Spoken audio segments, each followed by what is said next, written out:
Welcome to Scattered Moments. For roughly half my life, which at this point represents a rather substantial amount of time, I've wanted to be in charge. Not necessarily officially in charge. I didn't need a title, no. I just needed everybody to recognize that things would probably go a lot better if they would simply do what I thought they should do. I had this little inner monologue going on. If only I were in charge of this situation, if I was only in charge of this church, if only I were in charge of this organization, if only I was in charge of this government, which is quite a thought when you consider that there are days when I can't remember where I put my glasses. But I was confident. If only I were in charge. The older I get, however, the less interested I am in being in that position. I really don't want it because life has slowly taught me something. I'm really not that good at being Lord. Take my time, for instance. When I'm in charge of my time, everything becomes urgent. I'm overbooked, I'm overextended, I'm exhausted, I'm distracted, nearsighted, and usually running about 12 minutes late. I'm busy doing 6 things at once and wondering why none of them are going particularly well. But when God is in charge of my time, something changes. These margins start appearing. There is rhythm. I become more present. People stop feeling like interruptions. Rest stops feeling like laziness. I begin to recognize the difference between something that's urgent and something that's actually important. My life becomes less about squeezing everything in and more about being present for what God has put in front of me. So I've decided I don't want to be in charge of my time. And I don't want to be in charge of my gifts either. Yes, God has given me some gifts. As Randy Stonehill says, I have gifts, but I don't want to talk about it because I don't want to get puffed up. He's also given me some eccentricities, peculiarities, some weaknesses, and assorted peccadillos. It's all a package deal. And when I'm in charge of my gifts, something strange happens. I start comparing. Is that person better than I am? Did they notice what I did? Why did he get that opportunity? I could have done that. How many people listened? Did anybody comment? Did anybody care? A gift that was supposed to glorify God suddenly becomes a very complicated way of glorifying self. But when Jesus is in charge of my gifts, I remember something important. They were his gifts in the first place. Then I can share them. I can enjoy them. I can celebrate somebody else's gifts without feeling threatened. I can create something and release it without demanding that the world applaud. The gift becomes purposeful, joyful, active, sacrificial, and every once in a while, God takes some little thing that I offered him and does something with it that I never could have orchestrated myself. So no, I don't want to be in charge of my gifts either.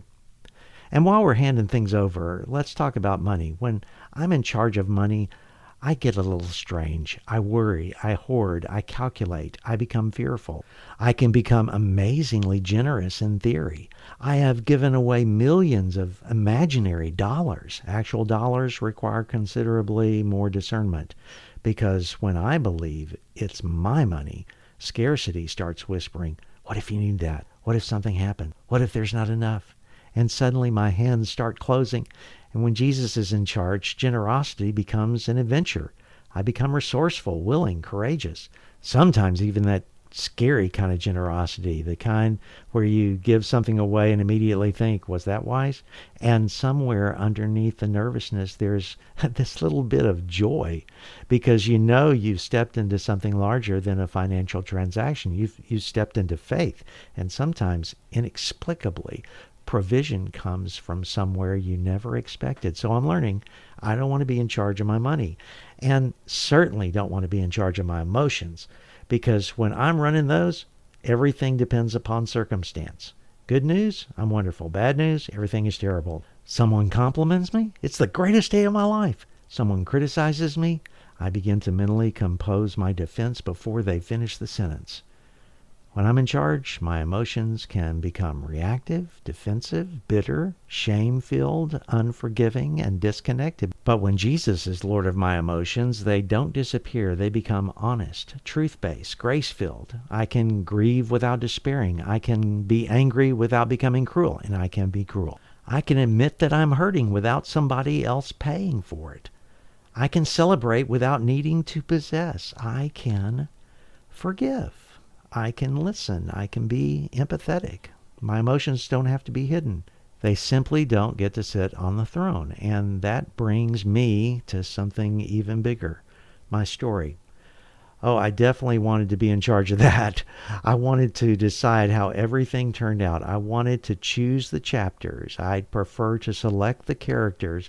And there are several scenes I would very much like to edit out. But when I'm the author of my own story, I inevitably make myself the main character. Sometimes I'm the hero, sometimes I'm the victim, sometimes I'm the misunderstood genius nobody fully appreciates. But strangely enough, I'm almost always somewhere near the center of the book.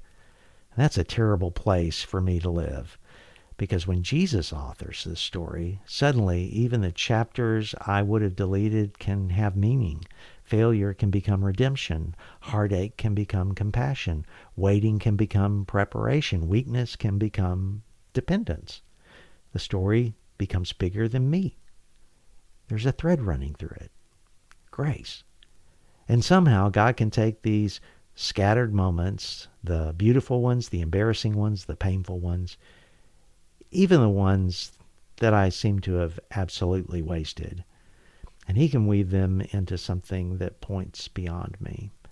So I don't want to be in charge of the story. And finally, I don't want to be in charge of my legacy. There was a time when I thought quite a lot about what I might accomplish, what I could build, what people might remember. But the older I get, the more ridiculous it seems to try to manage what happens after I'm gone. I'm dead. That significantly limits my ability to supervise the project. If I'm responsible for making my life significant, that's, well, terrifying. But if God is in charge, he can take this mess and make something beautiful from it, something far-reaching, something continuing, something I may never even see. A word spoken today might encourage somebody years from now. Something given away might become provision for someone I've never met. A story might outlive the storyteller. A prayer might keep traveling long after the person who prayed it has gone home. Maybe that's what I've been learning all these years. I've spent a lot of my life trying to get the keys to my schedule, the keys to my gifts, my money, my emotions, my story, the keys to whatever I'm going to leave behind. And perhaps one of the greatest gifts of getting older is realizing I never needed the keys in the first place. I don't want to be in charge. In fact, thank God I'm not.